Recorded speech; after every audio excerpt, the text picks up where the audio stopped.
یو دی عام خبره دا د هر چا منا یو دی فیصله او اختلاف نو د اختلافي مسلې په ټیم کې او د چا خبرې په منځ کې د فیصلې په دوران د الله او د الله د رسول نه بغیر نه د یو مجتهد اختیار شته او نه د یو بادشاه او د حاکم اختیار شته د فیصلې په دوران کې او د اختلاف د حل په دوران کې صرف الله او صرف رسول الله صلی الله علیه وسلم دې کې تاسو وګورئ یو څو نقطې د آیت کریمه کې ډېرې د کمال رب العالمین راجمع کړی دی یو خو الله سبحانه وتعالی فرمایي یا ایها الذین آمنوا اطیعوا الله واطیعوا الرسول اے ایمان والو د الله اطاعت وکړه او د الله د رسول اطاعت وکړه نو اطیعوا په دې آیت کې دوه ځله راوړل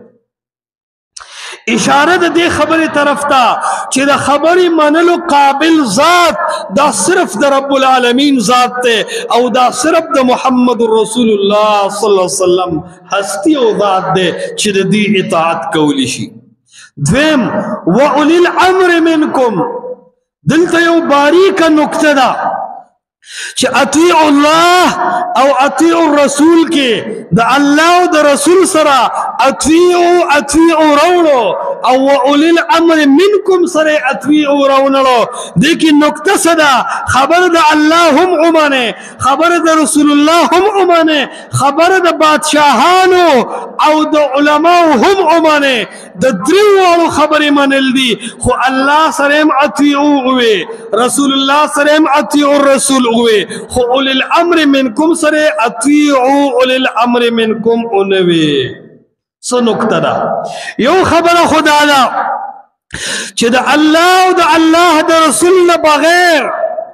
کاغه بادشاہ ده کاغه مجتهد ده کاغه مفتی ده کاغه عالم ده کاغه پیر ده کاغه وزیر ده د هر سړي خبره به علمانه شي چې هغه خبره د الله او د الله د رسول صلی الله علیه وسلم سره برابر وي او د هغه خلاف نه یعنی د بادشاہ خبره دا علمانه شي چې د الله او د الله د رسول سره خلاف نه کله چې د عالم او د بادشاہ خبره د قرآن او د حدیث خلافی نو امام بخاری حدیث ذکر کړي التروڑی فلا سمع ولا طاعه خبره به اورمنا او خبره به مرمنا هر عالم چې دا خبره د الله او د الله د رسول خلاف ده رسول الله فرمای فلا سمع نبه اوري ولا طاعه او نبه دا خبره مني زکا لا طاعه لمخلوق في معصيه الخالق دا سه بنده په مقدس مکه نشته چې هغه رضا کې او الله او د الله رسول په خپه کې دا اختیار الله تعالی نه ورکړي نو یو نقطه خو زکه ده چې اول الامر سره اطیع او نوي د دې اطاعت مقید ده مطلق نه ده دویمه خبره اهم نقطه دې ذکر دا راځي چې قران کې کله اطیع الله راشي نو رسول سره او اطیع الرسول تړلې راځي دا څنګه وي چې اطیع الله خبره ومنه د الله والرسول او د رسول د دوانو معنی یو ده اطیع الله و اطیع الرسول د الله ومنه او د الله د رسول ومنه او اطیع الله والرسول د دوانو معنی یو ده لیکن رسول سره ځان له اطیع وي او الله سره ځان له اطیع وي دا رد په هر منکر حدیث باندې چې څنګه الله خبره مستقل حجت او دلیل له واطیع الرسول دا سید محمد مصطفی خبره مستقل حجت او دلیل له څنګه د الله خبره په خپل عقل باندې نشي تللی څنګه د الله خبره د خپل عالم خبره سره نشي تللی څنګه د الله خبره د یو مفتی خبره سره نشي تللی اطیع الرسول دغه سید پیغمبر خبره با د الله د خبرو سره مقابله او معارضه کې نه پیش کې دغه سید پیغمبر خبره با د یو امام د یو مجتهد او د یو مفتی خبره سره مقابله کې نه پیش کې اطیع الله د الله خبره ومنه بغیر د سوچ نه او بغیر د مشورې نه او اطیع الرسول د پیغمبر خبره ومنه بغیر د سوچ نه او بغیر د مشورې نه اطیع الله و اطیع الرسول او دا په هر منکر حدیث باندې گزار دی چې هغه وایي زه به حدیث تلم په قرآن باندې حدیث به بس تلم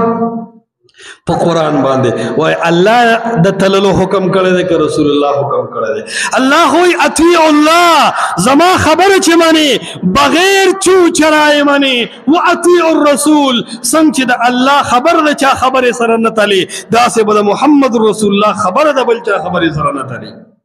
دې باب کې یو نقطه دا شوه. دویمه نقطه په دې ځای کې دا شوه چې مخکې ووی اطیع الله و اطیع الرسول و اولی الامر منکم، الله ومنه، د الله رسول ومنه، او علماء او بادشاہان ومنه. څو کسان یاد کړو؟ درې. تاسو ټول وایي څو کس یاد کړو؟ څو کس یاد کړو؟ درې. څوک؟ الله، رسول الله، اولی الامر، بادشاہان او علماء. لیکن اسے دعا کئی دے آیت کی فَإِن تَنَازَعْتُمْ فِي شَيْءٍ، اے مسلمانانو دا خود عام احوال خبر دا خو فَإِن تَنَازَعْتُمْ فِي شَيْءٍ، کستاسو اختلاف راغے فی شیئن پیوڑا مسئلہ کی کا دا وصولی وی او کا دا فروغی وی فردوه الاللہ والرسول، نو اگا مسئلہ پیش کے اللہ و دا اللہ رسول تا دیزے کی اثر دا درم اڈالا دا اولی الامر دا بادشاہان و دا عالمان خبر و نکلا اولی یو دی عام خبر دا دا ہر چا منا، یو دی فیصلہ و اختلاف، نو دا اختلافی مسئلے پا ٹیم کے او دا چا خبری پا منس کی دا فیصلے پا دوران دا اللہ و دا اللہ دا رسول نبغیر نا دا یو مجتہد اختیار شتا و نا دا یو بادشاہ و دا حاکم اختیار شتا. دا فیصلے پا دوران کے او دا اختلاف دا حل پا دوران کے صرف اللہ و صرف رسول اللہ صلی اللہ علیہ وسلم دی باس. بل چا اختیار ختم، تمام کائنات تے چھٹی کلا بنا پا عرش باندے یو رب پاتے شو او پا مختصمک صرف محمد مصطفیٰ پاتے شو. اسمان نا ترزمکی پورے اللہ دا اللہ رسول صلی اللہ علیہ وسلم اگا دی چی دا دی دا خبر مختا دا پیر خبر غرزولی چی، دا دی دا خبر مختا دا مفتی خبر غرزولی چی، دا دی دا خبر مختا دا مجتہد خبر غرزولی چی، دا دی دا خبر مختا دا بادشاہ و دا فقیح خبر غرزولی چی. خو اللہ و دا اللہ رسول دا سے خلق دی اور دا سے ذوات و شخصیات دی چی دا دی خبر پا کائنات کے پئی صورت دی چو غرزولی.